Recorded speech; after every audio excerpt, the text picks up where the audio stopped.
stepped back from the vehicle. Marcus Webb didn't move quickly. He never did. He set his hand on the door of the black Escalade, his own door, of his own truck, parked in the space that matched the lanyard around his neck, and looked at the officer standing 3 feet away. "This is reserved parking. County guests only. You need to move along." "I am a county guest," Marcus said. His voice was flat and quiet. "I have an invitation." He reached into the inside pocket of his jacket and produced a cream-colored card. Gold-embossed seal. The county commissioner's signature at the bottom. Officer Kyle Tanner looked at it. Then he looked at Marcus. Then he looked at the Escalade. Black. Custom. $88,000 off the lot. Military service plates on the front, reading a number series that meant nothing to him. And he made a decision. He took the card from Marcus's hand. He dropped it on the asphalt. "I don't know where you got that," Tanner said. "But VIP parking on Veterans Day is for veterans." He paused, smiled, not for county guests who wander in from the street. Marcus was already counting. The drop documentation. The deliberate implication. That was two. "I am a veteran," Marcus said. Still quiet. Still flat. "And I am a county guest. I'd like to pick up that card." He bent toward the asphalt. Tanner stepped forward, put one hand on Marcus's shoulder, and shoved. Not a push. A shove. The kind meant to communicate ownership over a space. Marcus straightened. His palms came up immediately. Visible, open, Tanner was already reaching. His hand closed on the lapel of Marcus's jacket, the left lapel, where a small gold pin sat just above the buttonhole, a 5-pointed star suspended from a blue silk ribbon, the whole thing smaller than a quarter, and he yanked. The pin tore free. The silk frayed at the point of attachment. Marcus felt the pull in his chest, where the pin had been. He watched it happen without moving. Tanner held it up. "Little souvenir?" Across the parking lot, a teenager pointed his phone at them and laughed at something he said to his friend. A woman in business attire glanced over, sped up, and did not slow down. A man in his 60s in a dark suit nodded once, slowly, in Tanner's direction.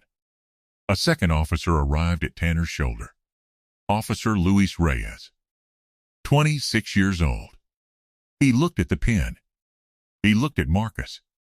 Something moved across his face and went still. Nobody helped. Marcus had counted 9 violations. He did not know it yet, Kyle Tanner. But the man standing with his hands raised in the Veterans Day parking lot of the Calhoun County Government Center was Command Sergeant Major Marcus Webb, United States Army, retired, 32 years of service. Special Forces. The keynote speaker for the ceremony happening inside those doors. The man whose portrait hung in the corridor of the Pentagon's Hall of Honor. And the recipient of the nation's highest military decoration, presented to him by the President of the United States at a ceremony in May 2005, for an act of valor in Fallujah in October 2004, that kept 4 men alive, including the man who was now a 2-star general, already inside that building, sitting in the front row, checking his watch. In 47 minutes, General Raymond Harker would walk out those doors with 50 military police, and Kyle Tanner would learn the name on the pin he was turning over in his fingers. But this story doesn't start here.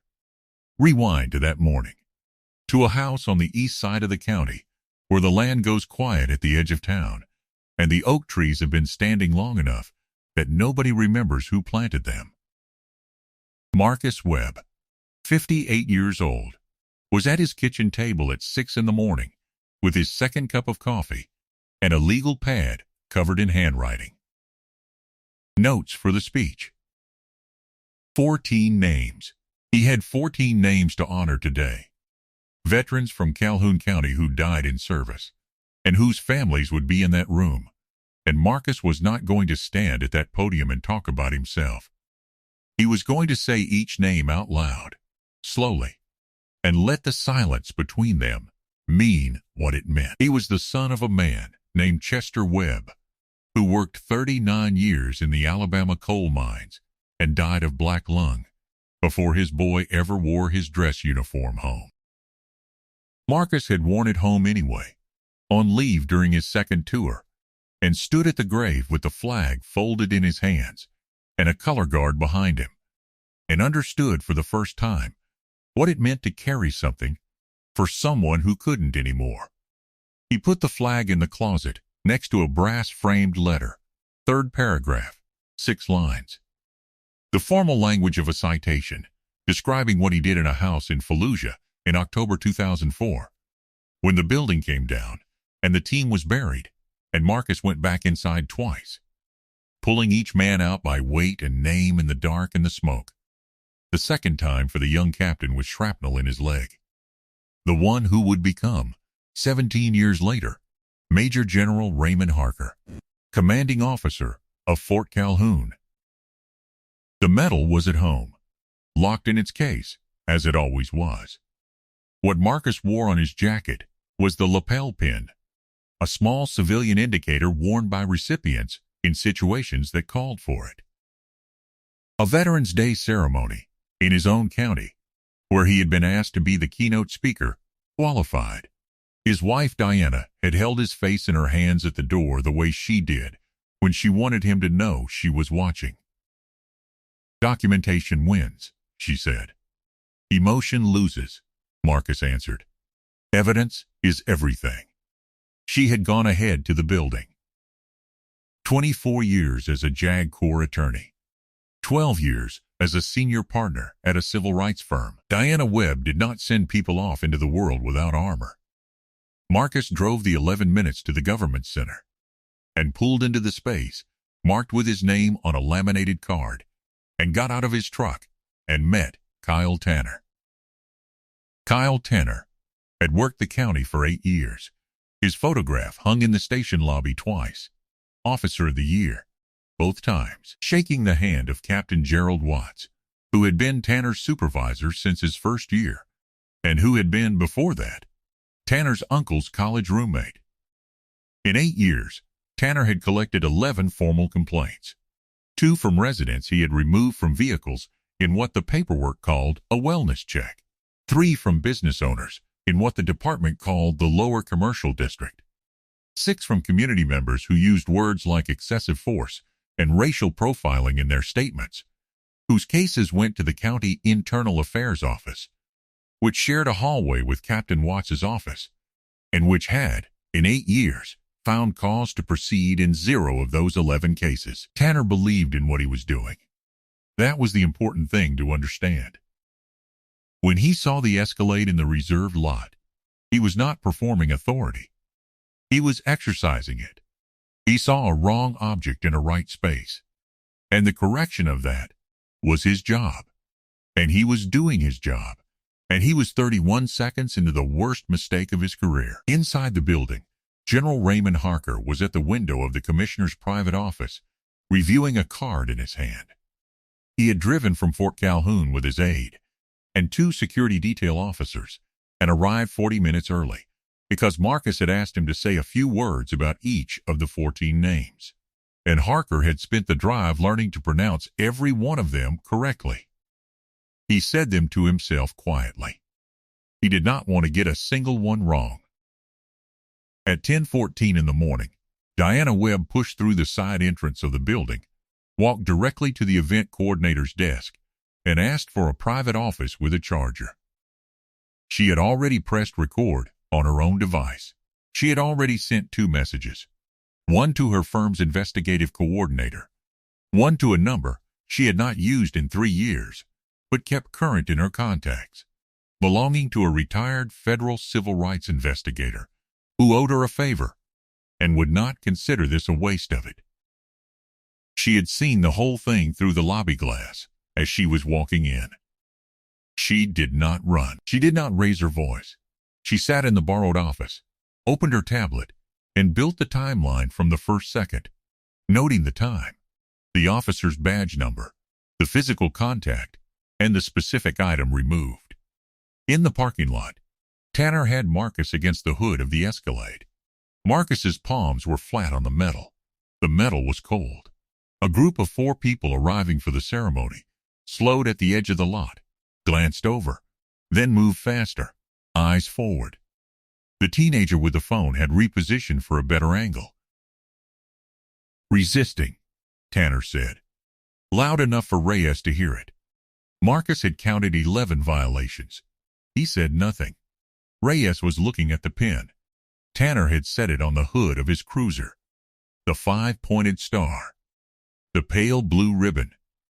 Reyes had seen that shape before, in a photograph on the wall of his grandfather's barber shop, above a framed headline from 1969. He could not place exactly why his stomach had gone wrong, but it had. "Just make sure your report is airtight," he said to Tanner.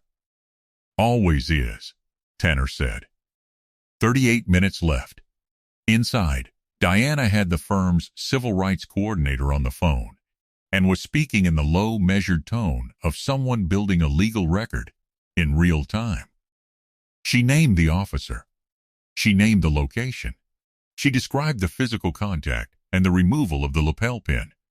She said the words "Medal of Honor recipient" and waited for the silence on the other end to resolve itself. "Federal filing," she said. "Have it prepped. I'll authorize by noon." Marcus was processed, not formally arrested, Tanner noted for his own reasons, just detained for questioning, a distinction that would matter considerably less than Tanner imagined, in the side bay of the parking area, sitting on the bumper of Tanner's cruiser. He sat with his back straight. He watched a sparrow work at something along the edge of the storm drain. He did not speak unless spoken to. When spoken to, he was exact. "Name? Marcus Webb." "What is your business at this location?" "I was invited to deliver the keynote address at the Veterans Day ceremony. I believe it begins in 31 minutes. Tanner looked at him for a moment. "Funny day for made-up stories." "My invitation is on the ground near my vehicle," Marcus said. "The truck is registered in my name. You are welcome to verify both." Tanner radioed in the plate. While he waited, he picked up the pin from the cruiser hood and turned it over. "Where'd you get this?" "It was presented to me at the White House," Marcus said. May 14th, 2005, Tanner laughed. It was a short, genuine sound. Not cruel, just certain. The laugh of someone who has identified a specific type of person and feels comfortable with the identification. Sure it was. Reyes had walked to the edge of the lot. He was looking at his phone. 24 minutes left. 3 floors up, Parker's aide knocked and said that Marcus Webb had not arrived and his vehicle was in the lot, but there appeared to be a situation in the parking area. Parker set down the name card and walked to the window. He saw the cruiser. He saw the man on the bumper. He recognized the posture before he recognized the face. Hands back. Spine straight. Not fighting it. Counting. He had seen that posture once, in a hallway in Fallujah, and he had never forgotten it. He reached for his radio. Inside the station bay, the plate came back clean. Tanner stared at the screen. He looked at Marcus. He looked at the pen. Then he handed the paperwork to Reyes and said he was going inside to speak with the event coordinator, and he walked away, and Reyes and Marcus were alone in the bay. Reyes looked at the star on the cruiser hood. He looked at Marcus. "Sir," he said quietly, "what is that pin?" It was not a question. Marcus looked at him. "You already know," he said. Reyes looked away. Outside the building, 3 black government vehicles turned into the parking lot. Then a 4th. Then an olive-drab military transport. County plates. No markings. The kind of vehicle that does not appear at a Veterans Day ceremony in a mid-sized county on an ordinary Tuesday, unless someone made a call and someone else answered it in under 20 minutes. 50 military police in pressed uniforms stepped out in columns of 2 and took positions along the lot perimeter with the quiet efficiency of people who have done more consequential things before breakfast and are doing this now because someone they respect asked them to. General Raymond Harker walked through the front entrance doors. 12 minutes had been on the clock. It was now 0. Tanner heard it before he saw it. The sound of organized movement, the kind with a cadence underneath it, and turned from the coordinator's desk and looked through the lobby glass and went completely still. Marcus heard it too. He stood from the bumper. He straightened his jacket, the left lapel torn where the pin had been, and he waited. Harker walked into the bay. Full dress uniform. 2 stars. His chest was a wall of decorations that Tanner would not have been able to read if he had spent an hour trying.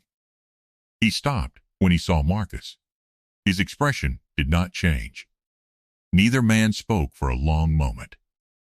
Then Harker turned to Tanner. "This man," he said, "is Command Sergeant Major Marcus Webb, United States Army, retired. Medal of Honor. Distinguished Service Cross. 3 Bronze Stars with Valor. The keynote speaker for the ceremony that begins in 9 minutes. The reason 4 members of my former unit are still alive, including me." He looked at the cruiser hood. "That pin belongs to him. Pick it up." The bay went completely silent. Tanner's face had gone the color of old concrete. His mouth opened. Nothing came out. Marcus picked up the pin himself. He held it for a moment, looked at it, and put it in his jacket pocket. He straightened his cuffs. He looked at Tanner, not with anger, but with the focused attention of someone who has already decided what comes next and has nothing left to prove in this particular moment. "My name is Marcus Webb," he said, "and the 11 complaints your department dismissed are part of a federal civil rights filing that my wife has been building since 10:14 this morning. You should call your union representative." Tanner looked at Reyes. Reyes was looking at the floor. Harker said it quietly, to no one in particular. "To all of them. He saved me." Tanner stepped backward. His shoulder found the wall. What followed was not loud. It was thorough. By noon, the civil rights filing had reached the State Attorney General's office and the DOJ Civil Rights Division. It named Tanner, Captain Watts, and the County Internal Affairs Office. It attached 2 time-stamped videos, Diana's angle and the teenager's angle, both showing the physical contact and the removal of the pin. The footage reached 340,000 views on social media by the time the filing was complete. By the following morning, it was at 3.1 million. By the end of the week, it had been aired on 11 television stations across 4 states. Tanner was placed on administrative leave before dinner. His badge was surrendered at 4:47 p.m. His service weapon followed. Captain Gerald Watts submitted a retirement request at 6 p.m. that evening. The request was denied, pending investigation. The 11 dismissed complaint files were pulled from the county IA office, scanned, and transmitted to the Federal Civil Rights Division by 8 p.m. 6 of the 11 original complainants were contacted within 48 hours. 3 agreed to join the civil suit. 1 drove 2 hours to Diana Webb's conference table and sat there for 4 hours describing, in precise detail, what had happened to them in parking lots and on sidewalks in front of buildings, very much like this one. Sergeant Alicia Monroe had worked in county internal affairs for 3 years. She had built a private case file on Tanner across 7 incidents she had been instructed not to pursue. She submitted that file to the federal investigators on Tuesday evening. "I've been waiting 3 years," she told the investigator on the phone, "for a case the system couldn't make disappear." 8 months later, she was named acting chief of the county's newly restructured Internal Affairs Division. Marcus gave the speech. He was 14 minutes late. The coordinator held the room. 340 people, families, officials, General Harker in the front row, And when Marcus walked to the podium, he said nothing about the parking lot. He thanked the county for the invitation. He said he had 14 names to speak today, and he was going to say them slowly, and he was going to give the silence between them the weight it was owed. He said each name. He paused. He moved to the next. When he finished, the room held the quiet for a moment. Then it didn't. At the reception afterward, a reporter asked him what he wanted people to understand about what had happened in the parking lot. Marcus set down his coffee cup and thought. "I didn't say who I was out there," he said, "because the next veteran that officer stops won't have a general coming for him. If announcing my title is what it takes to be treated with decency, the system is already broken. That's what I want people to understand. I wasn't out there because I'm a command sergeant major. I was out there because I'm a black man in a parking lot, and that was enough of a reason for that officer to do what he did. Rank doesn't fix that. Accountability does. Systemic accountability. Not just one complaint, not just one filing, but the whole infrastructure of dismissed oversight coming apart at once. That's what we're pursuing. And I share this publicly, not because I need the attention, but because most people who go through exactly what I went through today don't have Diana on the phone in 4 minutes. They have a complaint form and a hallway that leads to the captain's friend's office. I want those 11 families to know that what happened to them is on the record now, and it isn't going back into a drawer. He looked at the reporter. "I write things down," he said, "because words on record outlast the people who would prefer they didn't exist." Kyle Tanner was charged with federal civil rights violations, misdemeanor assault, and official misconduct. He accepted a plea in the second month of proceedings. He served 22 months of a 30-month sentence. He is permanently barred from law enforcement in the state. He owes $214,000 in restitution, of which he has paid $31,000. The 11 families whose complaints he buried are in various stages of civil proceedings. He has not returned the calls of former colleagues who reached out in the first week. The calls stopped. The silence that replaced them has its own kind of answer. Captain Gerald Watts retired under an agreement that preserved a portion of his pension in exchange for full cooperation with investigators. His full cooperation produced enough material to trigger an independent review of the department's complaint handling practices going back 12 years. 19 cases were reopened. Luis Reyes filed a written statement the morning after the incident, not because anyone asked him to. He spent the night looking at the photograph in his grandfather's barbershop and understanding, for the first time, exactly what he was looking at and what it meant that he had looked away from it his entire life. He requested a transfer to the Community Engagement Unit. He is still there. He carries the memory of the pen on the cruiser hood the way people carry the things they cannot put down, not as punishment, but as direction. Alicia Monroe was formally appointed Chief of Internal Affairs 9 months after the incident. On her first day in the new office, she had the 11 complaint files framed and mounted on the wall. Not as decoration, as record. The ceremony footage, all of it, including 14 names read in a quiet room, was broadcast on the county public channel that evening. More requests came in to air it again than any program in the station's 13-year history. That night, Marcus and Diana drove home on the highway that runs out past the oak trees. The radio was off. Diana had her hand on the center console, palm up. Marcus put his hand over hers. "They'll file a response," Diana said, "about the civil suit." "They always do," Marcus said. 14 months to trial, probably. We've waited longer." The highway was empty. The trees came into the headlights and were gone. 14 names, Diana said. 14 names, Marcus said. He drove. "Until the last one of them can park their car," Marcus said, watching the road, without counting violations on the way to the door. A long pause. Someone has to keep showing up. Diana said nothing. She turned her palm over and held his hand the other way. They drove home. If something in Marcus Webb's story stayed with you, share it, because most of the veterans who go through exactly what he went through don't have a general coming for them. They have a complaint form, and a hallway, and a file that disappears. Sharing this video is how that changes. Not by itself, but it's how it starts. Drop a comment below. Have you or someone you love ever had to prove who you are just to be treated with basic dignity? Tell us what that moment was like. We read every response. Subscribe for more stories that name what happened, document who did it, and follow the accountability all the way to the end. Because the record doesn't close when the video does. Neither do we.